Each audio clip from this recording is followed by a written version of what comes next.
Start your day with Morning Edition and wind it down with All Things Considered, only on KPBS. From global headlines to local stories, stay informed, inspired, and connected.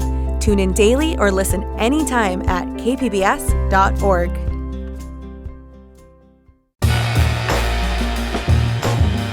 It's time for KPBS Midday Edition. On today's show, we're talking about extremism, its driving factors, and what it means for our democracy.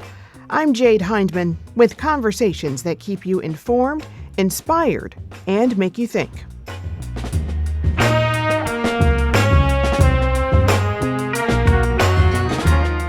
We'll talk with some of the leading voices on extremism. Then we'll hear about a new book that examines extremism and the media. Plus, a look at the Documenters Project 1 year after the Public Matters Initiative started. That's ahead on Midday Edition.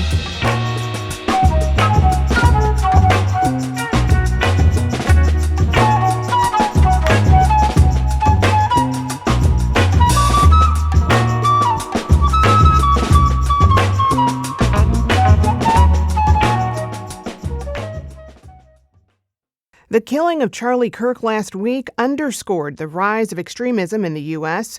So today we're talking about what radicalizes people to violent extremism and what this means for the state of our democracy.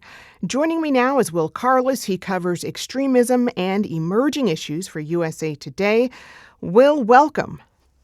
Thanks for having me on. Glad to have you. Also, Brian Levin, founder of the Center for the Study of Hate and Extremism at Cal State San Bernardino. Professor, welcome to you. Thank you. So, Will, I'm going to start with you. The headlines about Charlie Kirk's killing have been evolving. So how is the shooting being characterized right now?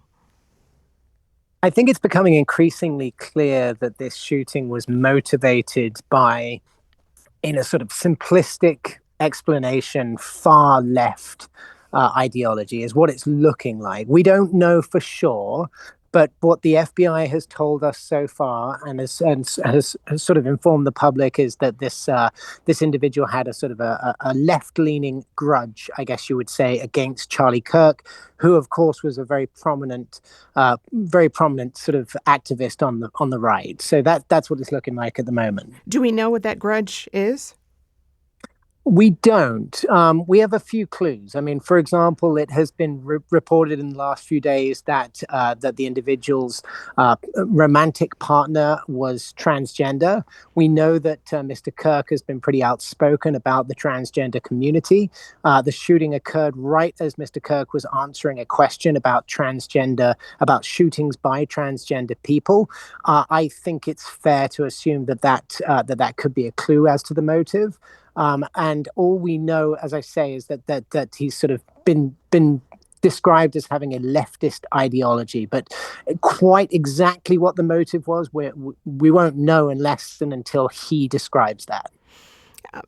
Brian, many people have pointed to political violence as the motive in this killing, but is that accurate to say? What a great question. It probably is, but let me tell you about the full range of impactors that those of us in the field look at. The first one, as you discussed, ideological impact, but there's others as well. Psychological distress or some kind of recent trauma that could be associated with it. And the third one is revenge or personal benefit or aggrandizement. And oftentimes one of these is the primary factor, but you can have all three. Well, and it sounds like there could be a lot of different motives in this case and a lot of ways to describe what's happened. And it's one of those things that you just don't know for sure until all the facts come out. But Brian, regardless of the motive in this particular case, political violence is on the rise, though. So talk to me a bit about that. Oh, my gosh, yes. And in fact, USA Today, where Will works, did an excellent article about a colleague of mine from University of Maryland, which showed that we're far above the extremist incidents this year alone than we were the previous year. My own research shows that we are far above the relatively small number of extremist motivated homicides this year, somewhat over 20 compared to less than about 15 last year. All that said, what have you found rather, to be the driving force behind extremism right now? I'll tell you one thing that I think is a big deal. If you look at, for instance, just January 1st alone, the New Orleans attack, which killed 14 people, and the Las Vegas attack, both of those assailants appeared to be undergoing psychological distress. And we see this time and time again.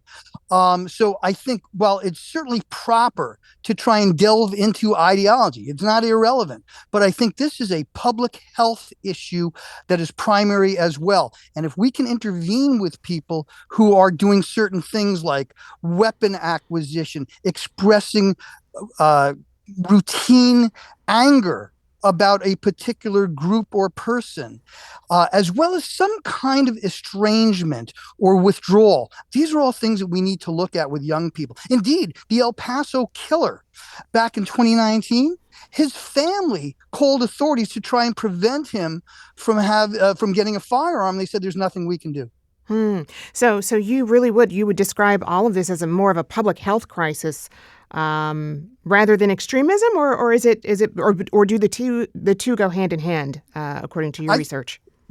Great question. I think the two go hand in hand, but what starts out with is some kind of feeling of abandonment, fear, and anger, and withdrawal from the communal relationships and institutions which hold us together. So I think there are a lot of people who become angry and dangerous first, and then find some kind of ideology that becomes a community of legitimization and normalization for this kind of aggression. So what I would say is, part of the picture is that in the United States today, we're not only so polarized, but we're so aggressive in our discourse. And it's being done at the highest levels. And I'm going to dive into that a bit more here in a bit.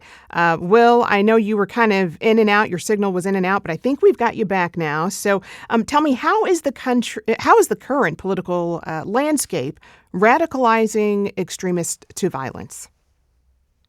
Well, I think Brian, really put it very well. These shootings and these attacks are everybody always tries to define them in very simple linear terms. And, in the experience that I have covering them, which is, going on 20 years now, like, that's very seldom the case. Occasionally you will have an attack where someone comes out and says, I'm doing this for this specific reason. And they appear to be sort of, generally speaking, quite sort of well-adjusted in every other element of their lives. But more often, these are people who are undergoing some sort of psychological distress or they're or revenge or some sort of turmoil in their personal life. But to answer your question, what's going on in the country right now, I think, is that's very clear, and what we have seen, at least over the last 10 years, is that this political violence does tend to be driven by the political rhetoric. So, for example, in the first years, or in the Biden years, for example, when Biden was president, we saw a lot of violence and a lot of shootings coming from the far right. And essentially, it doesn't take a genius to figure out, that you have people who are enacting political violence because they feel frustrated and they feel like their agenda is not being met. And so they would go out and they would commit that violence.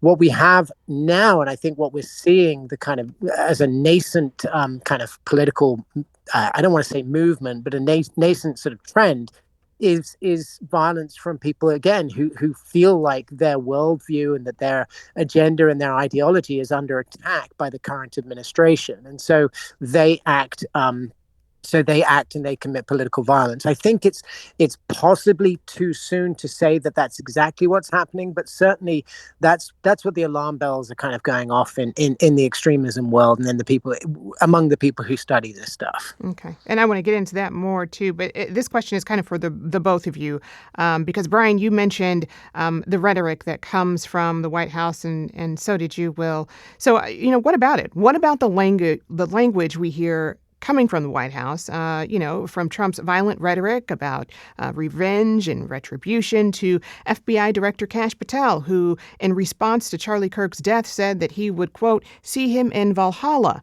To the regular public, that may have just sounded like an odd thing to say. But to white supremacists who often misappropriate Norse folklore and this mythology, rather, it's more of a hat tip and dog whistle. So tell me about that and the impact rhetoric from the highest office has on extremism. Do you want to take that, Brian? I mean, you know this subject so well. I was leaving time for you. Will is one of the best in the business. By the way, if I can give him a plug on something that works into this, the manosphere. One thing that I think is important, but not the only thing, is this kind of misogynistic subculture, which then levels up to aggression. But let me just tell you some of the research that I've done on this, and it's very interesting. Let's take the current president out of it for 1 second, okay? When President Obama was running as a candidate, we saw an increase in invective online, and we also saw President Obama be the recipient of nearly 4 times as many daily threats. In addition, anti-Black hate crime rose almost in lockstep with that. Interestingly enough, listen to this. It rose right before he was nominated, not as he was, but right before, and it also peaked right before he was elected. Now, with respect to this president, listen to this. When he put his Muslim ban proposal up, we found an increase in anti-Muslim hate crimes. There was an additional jump from when we had the San Bernardino terror attacks just 5 days before. Looking at Charlottesville, that was the 3rd worst month for hate crime up to that time in that decade. And hate crimes peaked not during that weekend, but in the days of and after the Very Fine People speech. So we have tons of evidence of a correlation between high transmitters and hate violence on the street. One last point. George Bush spoke 6 days after 9/11 at the Islamic Center about tolerance towards Muslim people and how it was un-American. Hate crimes against Muslims dropped the very next day and never hit the numbers that had existed before President Bush made that speech. Mm-hmm.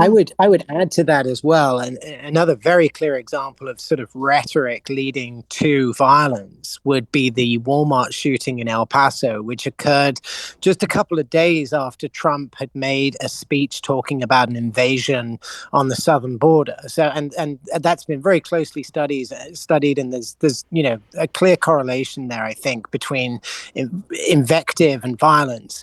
Oddly enough, I think if this trend that we're seeing right now plays out, and I'm talking particularly about a relationship between either people who are transgender themselves or who are close to transgender people and political violence, then we're almost seeing the inverse of that. We're seeing a situation where a population is being vilified and denigrated by some of the most powerful politicians on the planet, and I hate to say it, but it looks like there is increasingly being some sort of backlash from that community. I will stress that it's too early to say that that's really a solid trend, but we had a shooting by a transgender individual just a week and a half ago, and that was quickly followed by somebody who has a transgender partner, and so I think that there's something going on there. So, and that's sort of again shows a clear relationship between the invective and the political vitriol and what happens in real life violence. And could I just bootstrap on that real quick? One of the things we saw in the early 70s, when one group felt the left out of power, right? There was a change with respect to the presidency and the Supreme Court. We saw a decent number of far left terrorist acts, including many bombings. However, I would like to just add one thing, having studied this for a long time and looking at homicides. Since 2018, far right / white supremacists and related motivations were responsible for the most deaths from extremism in the United States. This year, it's much more diverse, and January 1st, because it was a violent Salafist jihadist that killed 14, made it lean that way. But we have a very diversified threat spectrum, and aggression is being encouraged online. And when we look at some of the polls, including a PBS poll, showed that that there are millions of people who believe that violence is a legitimate way to settle disputes, although the number of people on the right that adhere to that is greater than that on the left. And we have only just recently have had left-wing killings, basically starting around 2020. For years before that, there was a quiescent period where we didn't see any at all. Is it at the same rate as right-wing killings? No, not at all. But here's the thing: we're in a different time. So people now, and just one quick thing with this, there was another part of this, and that is, if this information is true, this person, the suspect, was personally impacted by this backlash against transgender people. And when you not only have an abstract, for instance, embrace of an ideology that people can get from falling into an internet rabbit hole, you can also have that amplified if it involves someone in your orbit who appears to be the victim of that kind of backlash. It's personalized. Personal benefit or revenge. That was the third type of impact that we talked about earlier. Interesting. I want to bring Southern California and San Diego into the conversation here because in the past, San Diego has been a hotbed for extremism. So, Will, what does the data tell us about that picture today? What have you seen out there?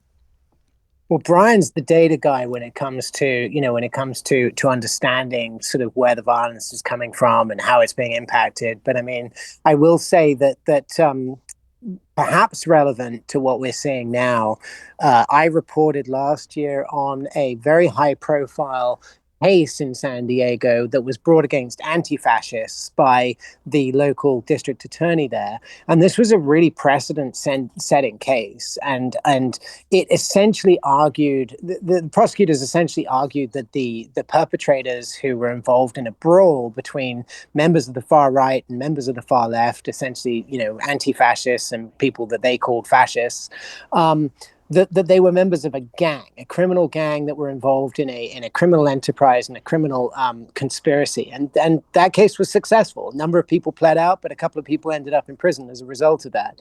Now, I think that that's relevant because if we do see an increase in left-wing violence as described, equivalent to or analogous to what Brian described from the 1970s, you can bet that prosecutors around the country are going to be using that San Diego case as a precedent and as a blueprint for prosecuting anti-fascists and other left-wing groups across the country. So that's a very clear sort of San Diego connection. As far as what the stats show us in terms of political violence and extremist violence in Southern California, I'll leave that to Brian because that's his specialty. Hate crime in San Diego went up after going down. But in California overall, for instance, there were some issues with data collection. But what I can tell you is we're slightly below records for last year. And I think there's an important point that Will made, and that is a lot of the violence that we saw kind of evolved or devolved, depending on how you look at it. In other words, pre-Charlottesville, we saw this kind of build-up to confrontations that were at protests, but were generally with more imprecise weapons that weren't firearms. And then post-Charlottesville, we saw just the beginning of sometimes more organized types of structures, but still the violence itself was much more narrow. It tended to occur at events, and it tended to be directed against people who were oftentimes armed right-wing folks. So there was kind of this escalation, but it was limited most times to what we saw at these particular conflictual events. Mm-hmm. And what I'm concerned about with the polarization that exists now and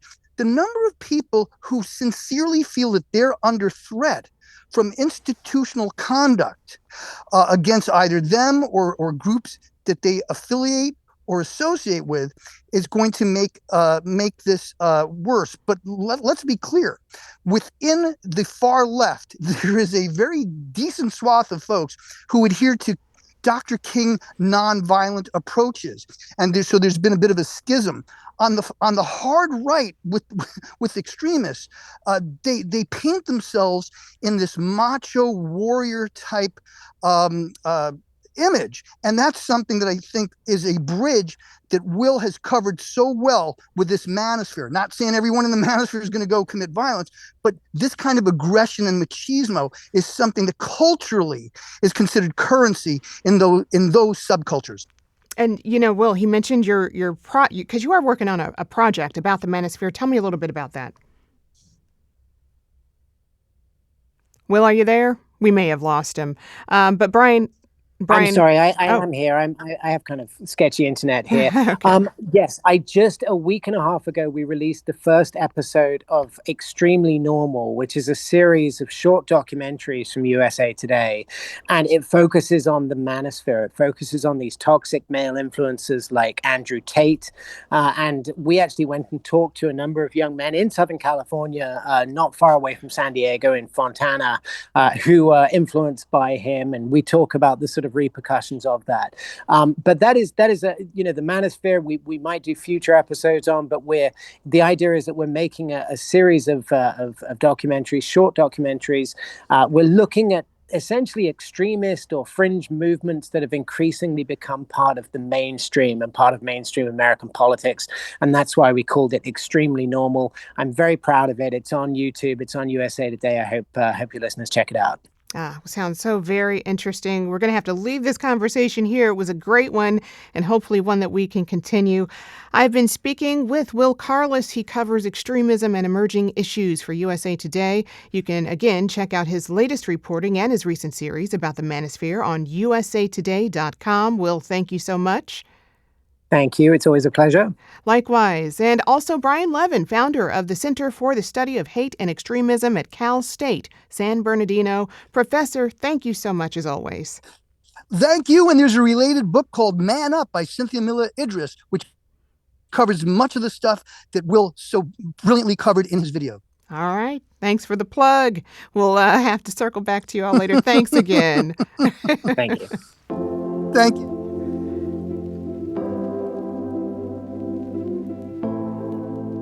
Up next, a local USD professor is out with a book that examines the relationship between extremism and media. Stick around.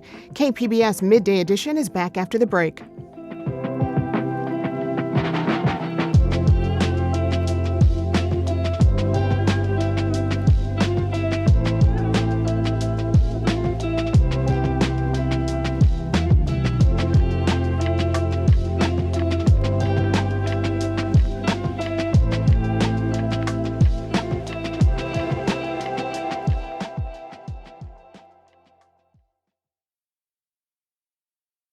Welcome back to KPBS Midday Edition. I'm Jade Hindman. It's International Day of Democracy, and so far on the show we've been talking about the implications of Charlie Kirk's killing. But we also want to discuss the state of extremism on our democracy at large and the role of our democratic institutions. Well, one San Diego professor has co-authored a book about how American journalism can amplify extremism. Their name is Nick Usher, and they're a professor of communication at the University of San Diego. Their book is called Amplifying Extremism, Small-Town Politicians, Media Storms, and American Journalism. Professor Usher joins me live. Welcome to Midday Edition. Thank you so much for having me. Glad you're here. So what questions were you trying to answer with this book? Right. So in Illinois in about 2021, 2022, there was a politician that was a previously unknown person who went on from 0 to 200%. And within 5 days of suing Governor Pritzker, ended up on Fox News in front of 4 million people because those were the audiences that were being pulled in. So the question we were asking is, how do you go from literally being an unknown to suddenly becoming the face of Republican politics in Illinois? Mm-hmm. So what did you find there? Because I think you're talking about Bailey. Yes. Right? Yeah. So tell me about that. Yeah. And it's interesting, right? Because I'm trying to be very careful about not overamplifying. Yeah. So one of the things that we found that I was most surprised by was the role that mainstream media played in all of this. In particular, actually, the AP and the state effort to try to the state media association's effort try to rebuild state house coverage.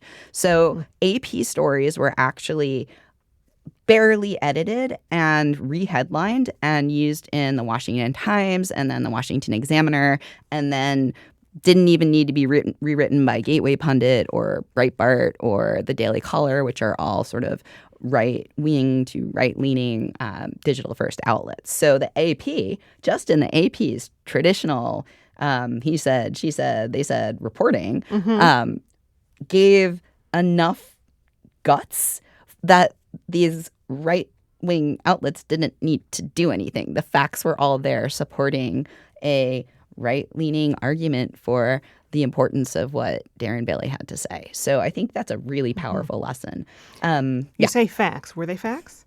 They were. Absolutely. Okay. I mean, I think the thing that was really shocking to me is I didn't find evidence of misinformation. I really didn't. These by just stating the facts. And the thing is that it's very easy to dress up radical arguments in, like, we use the phrase parental rights, for example.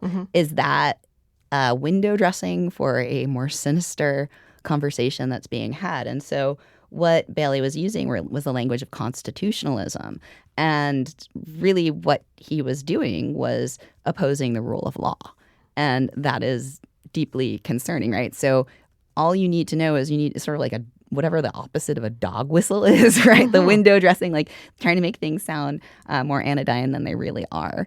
And so, yeah, they were all facts, and it was well articulated and thoughtful, and that makes it harder for journalists to do the work of parsing through the real intentions there.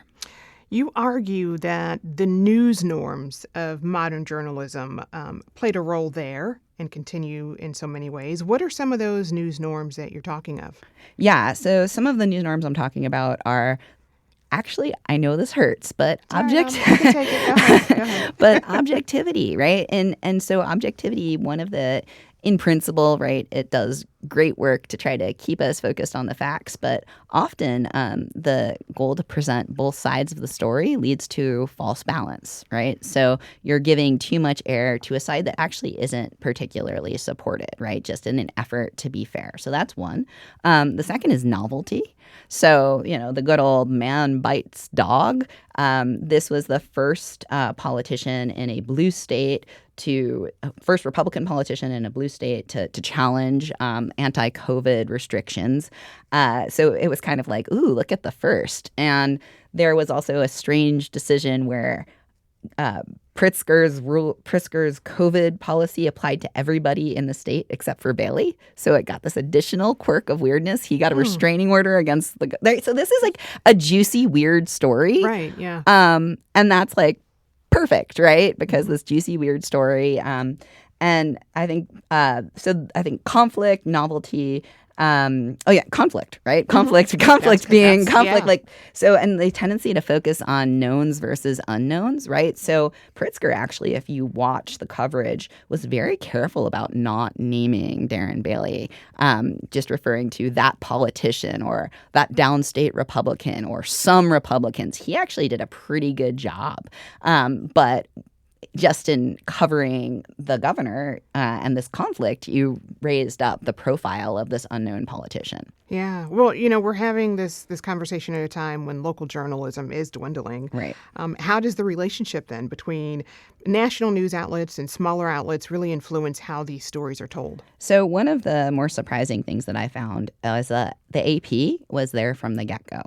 And the AP covered a decision in Clay County Courthouse. I think Clay County has a very, very small population, right? What was it doing there? Well, this was a state legislator brand new state legislator, but maybe this was of some interest. But the AP was there, right? Local media was not there on day one. Local media was only there, I think, on day 2 and day 3. And actually an effort to try to rebuild local news in Illinois has kind of backfired. It's called Capital News Illinois. It's funded by the families that supported the Chicago Tribune back in the day.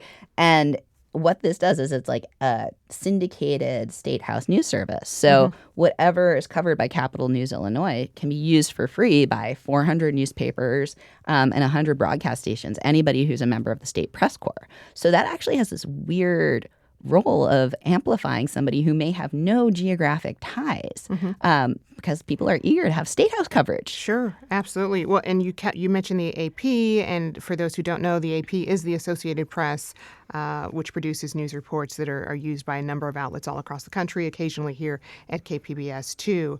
When you think about local examples here in San Diego of what you're talking about, what comes to mind? Well, I think as we've been talking about today, San Diego is an interesting place because it has been a hotbed of extremism, and it's a site where political change is happening quickly, and the issues are very, very present as a border city, one of the biggest issues of conflict, right? And so we've seen a couple of local school boards, some infighting, some headlines focused on attention by some radical candidates that are pushing forward agendas that are out of line with, I think, the mainstream Republicanism of San Diego. And I want to be really careful when I use the word extremist. When I use the word extremist, I am comparing that to a benchmark against the kind of political norm of a place and a culture, right?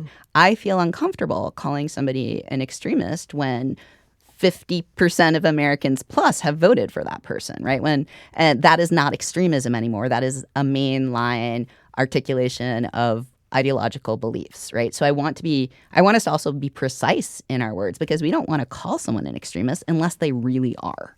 And so how might extremists use the media then to their advantage? Oh, there are all sorts of wonderful publicity stunts that you can do. I mean, Bailey's decision to sue the governor was a great way to draw attention to coverage. And from that position, he became an election denier. He sponsored a bill to kick Chicago out of the state of Illinois, right? Decided he would refuse to support an assault weapon ban, right? And so by creating kind of like these stunts, these like gimme, like, ooh, this is such a spicy story, right? They're able to attract attention. And then through the norms of, he said, she said, conflict personality-driven journalism, they're able to, when you talk eloquently about the language of constitutionalism, you can window dress what are actually more subversive arguments. Yeah. Well, Professor, what do you make of the big headline as of late, which is the killing of Charlie Kirk? What do you make of how media has covered that? So I am very conflicted on this. I've spent a lot of time actually just watching Charlie Kirk do what he does, and he's a hustler. He was a hustler. He was extraordinarily talented at being able to read through the headlines and help people make sense of things. On the other hand, he deeply, deeply stirred the pot of forces that were really, really dangerous to lots of people. And I think what we haven't seen enough of is voices of the people who have been hurt by the kinds of ideas that he's pushed forward. And there has been a lot of real personal attacks on folks, like doxing, attempts to get people fired. And that's not coming from Charlie Kirk. It's coming from people who want to advocate and use their activism to promote his view, to take it. He's the agenda setter, and they're the implementers. And a lot of people really have been hurt and stand to be hurt by the agendas that he's pushed. Have media done enough to separate conservatism from extremism? Absolutely not. I think that you just need to look at the state of California to see that. I think Republican Party, actually the mainline, what used to be the mainline Republican Party, needs to be kind of held accountable for actually not articulating its differentiation. And that's its own sort of balance of power negotiation. But I think we need to be really careful in deciding that everybody who's a Republican is now an extremist. That's just not the way things work, right? Again, it has to be contextual. And when news organizations to preemptively label any politician of any stripe or even an individual leading a hate group, per se, as an extremist, that's already legitimizing them.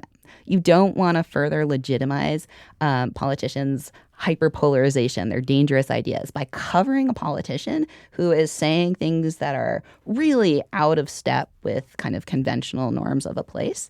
That is making him and making them, whoever it is, a known entity. Mm-hmm. Well, moving towards solutions, how should journalists cover these local stories and national ones too, that you mentioned earlier, sort of in a way that contributes to civic discourse? Right. And this is really tricky because especially on broadcast, you don't have infinite time and space, and people's attentions don't have infinite time and space. But I think rather than focusing on the personality and the conflict, I think we need to focus on the substance of the issues. We need to think about who might be hurt. I think we can take a lot from mass shooting coverage. Mass shooting coverage has really changed. It hasn't stopped mass shooting, but you don't see the same kind of fixation, generally speaking, on who the shooter was. Let's post their manifesto. Let's dig deep and create this hagiography almost unintentionally of a bad person, right, who killed lots of people. So I think we can learn a lot from that. The centering of the victims, the centering of problematic laws, the centering of problematic discourse. And journalism, especially shows like this and KPBS, you have a community room here. That is journalism forgets about its role as a convener. It's not just an information provider, but it can bring people together to have a conversation. And I think that is a tremendous role for thinking about Democracy Day, about what journalism can do.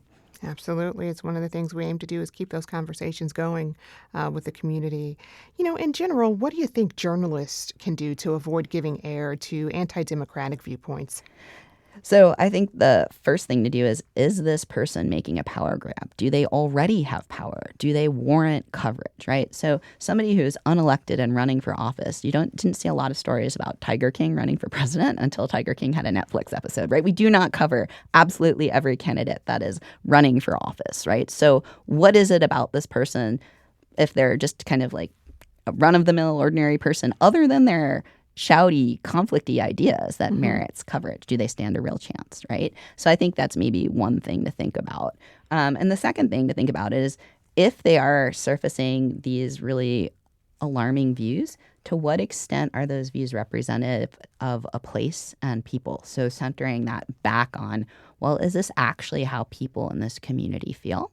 Or is this an activist takeover? And in that becomes the story, is people actually don't feel this way, right?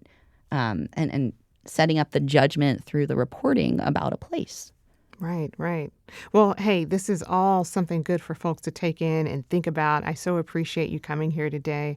I've been speaking with Nik Usher. They are a professor of communication at the University of San Diego. Their recent book is called Amplifying Extremism, Small Town Politicians, Media Storms, and American Journalism.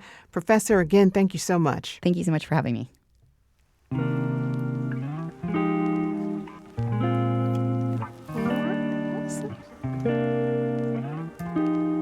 Still to come, the Public Matters Initiative is turning 1. Hear about its effort to educate and get people more civically engaged.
Welcome back to KPBS Midday Edition. I'm Jade Hindman.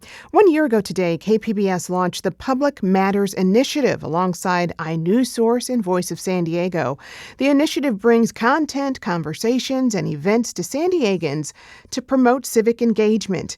We wanted to highlight one program within that effort, the San Diego Documenters Program. Out of inewsource trains and pays community members to actually take notes at government meetings, often laying the foundation for in-depth stories.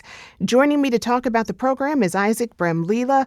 He is the community news coordinator for inewsource. Isaac, welcome. Thank you so much for having me. So glad to have you here. Tell me, what does a day in the life of a documenter look like? Well, that's kind of the cool part, right? The documenters are regular community members, so their day looks a lot like it does for a lot of us. You know, most of them have their responsibilities outside of the program. They have their jobs. Some of them are students. And so often what they do is they find time in their week to attend government meetings, take notes for us, and then share that information with us. So, you know, the way their day looks is as varied as everybody else's. Wow. Well, one thing that's, really cool about this program is that it lets community members get a say in how their communities are actually covered. Why is that so important? Well, the truth is that these communities obviously know their communities. I'm sorry, these people know their communities a lot better than we do. So their input is very valuable. It allows us to understand aspects of communities that we otherwise wouldn't be able to. They're able to listen to conversations in these community meetings from a perspective that perhaps we don't have. And we get to find out a little bit more directly about what people are interested in, focused on, worried about, and allows us to understand them better generally. Yeah, that's so valuable to have that information. What are some examples of stories that have been born out of the Documenters program? One of the things that I like most about the program is the variety of information that we get. You know, we get even little snippet in government to information about local events, opportunities for resources.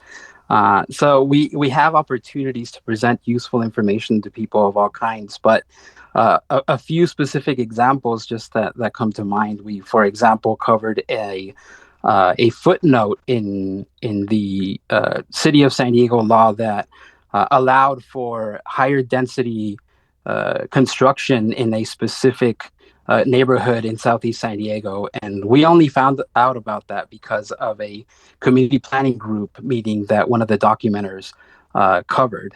So we followed up on the story, and the people in that community were making their voices heard. And eventually the city of San Diego decided to overturn that footnote.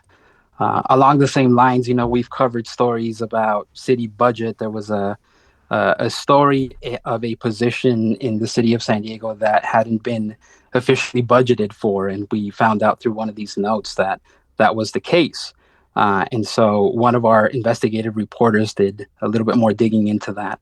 So we get all kinds of information and we follow up on it. Mm-hmm. Research shows that Americans' trust in government and each other is really on the decline, and many fear democracy is just eroding. How does this initiative, you think, address those concerns head on? It gives us a lot of different opportunities. I think for the most part, oftentimes when this distrust kind of festers, it happens to be because we don't understand each other as well as we probably could. So the Documenters is a collaborative effort with the community, and through that, it gives us an opportunity for everybody to get to know each other a little better. Community members get a little bit of an insight and more direct contact with news people, and they get to better understand the way news is put together, and they get to provide input in how that news is covered. And at the same time, it allows us to understand those communities better and their perspectives and where their opinions come from. Through that, it also allows members of the community to understand their local government better, to engage with other people in their communities more directly and more proactively. So it just gives us an opportunity to interact with each other and understand each other a little better, I think. In general, what do professional journalists stand to learn from the communities they serve? I think it's just that understanding that we need to perhaps listen a little bit more and to try to engage people to understand not only their needs, but also why they have those needs in the first place. And just gaining more perspectives. Obviously the way that we address a story is going to be slightly influenced by some of the experiences that we've had ourselves. So in being in contact with more people within the community, those perspectives become wider, and we're able to address stories from a more complete picture, I think. Such a great program there. I've been speaking with Isa Brambila. He's the community news coordinator for inewsource. It's actually Isaac, so sorry about that. For more information about the Documenters program, head to SanDiegoDocumenters.org. Isaac, thank you so much. Thank you for having me.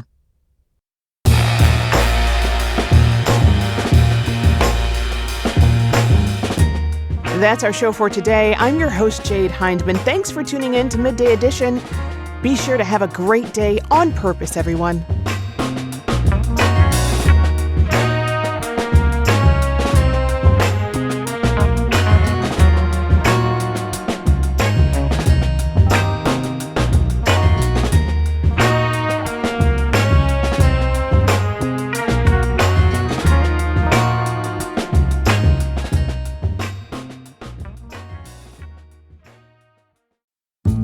Stay connected to the world around you. KPBS brings you trusted news, compelling stories, and in-depth reporting every day. Wherever life takes you, KPBS is here, on the radio, online, and on the go. Discover more at kpbs.org.